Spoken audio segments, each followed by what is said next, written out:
মেয়েটাকে দুঃখ দিলি তো? ছোটবেলা থেকে মেয়েটা তোকে ভালোবেসেছে, এই তার প্রতিদান দিলি? আচ্ছা মা, এই কথাগুলোর কি মানে বলো তো? আমি তো এরকম কথা কখনো বলিনি যে ও আমাকে ভালোবাসে মানে আমি ওকে ভালোবাসি। ওর যেমন অন্য কাউকে ভালোবাসার স্বাধীনতা আছে, আমারও তো আছে। আমিও তো যে কাউকে ভালোবাসতে পারি। আমি মিনিকে ভালোবাসি না। কি করে এত বড় ভুল করলি তুই লালন? নিজের মাপটা ভুলে গেলি? মাটিতে দাঁড়িয়ে তুই চাঁদে হাত দিতে যাচ্ছিস? হ্যাঁ ও মা শোনো, ভালোবাসার মধ্যে এই কথাগুলো খাটে না। মিনি আমাকে ভালোবাসে আর আমিও মিনিকে ভালোবাসি। আমি যদি জানতাম যে ও সত্যি আমাকে ছেড়ে ভালোভাবে থাকতে পারবে, তাহলে বিশ্বাস করো আমি এই কথাগুলো কখনো বলতাম না। কিন্তু আমি জানি মা, ও আমাকে ছেড়ে বাঁচতে পারবে না মা। একটা অসুস্থ মেয়েকে তুই বিয়ে করবি? আচ্ছা মা, বিয়ের পরও তো যে কেউ অসুস্থ হয়ে পড়তে পারে, তখন কি তাকে ছুঁড়ে ফেলে দেবো?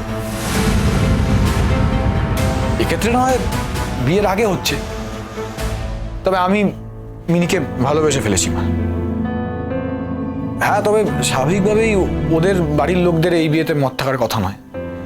তবু মা শোনো না, আমার মনে হয় তুমি যখন আছো, তুমি যখন আমার মা, তখন তুমি ওদের বাড়িতে গিয়ে ওর বাবা মার সাথে একবার কথা বলে এটা অন্তত জানিয়ে আসো যে তোমার এই বিয়েতে কোনো আপত্তি নেই।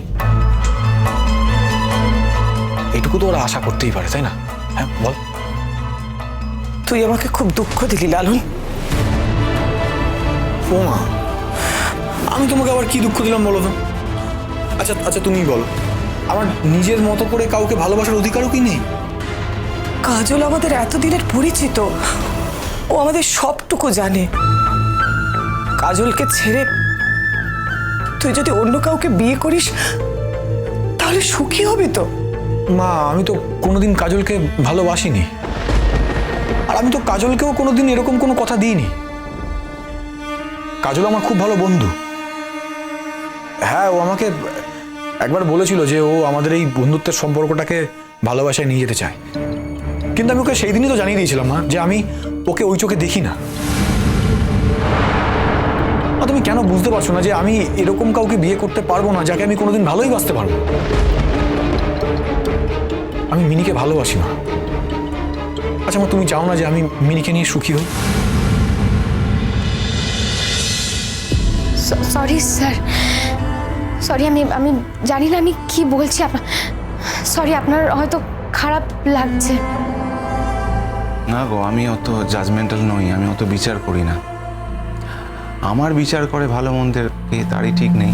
শুধু আমার এটা ভেবে খারাপ লাগছে, তুমি যদি শূন্য হাতে ফিরে আসো, মানে যে দাবিটা নিয়ে তুমি যাচ্ছ সেটা যদি ফুলফিল না হয়, তাহলে আমার খারাপ লাগে। রোশনাই সোম থেকে রবি প্রতিদিন রাত 10টায় স্টার জলসায় ও জিও হটস্টারে।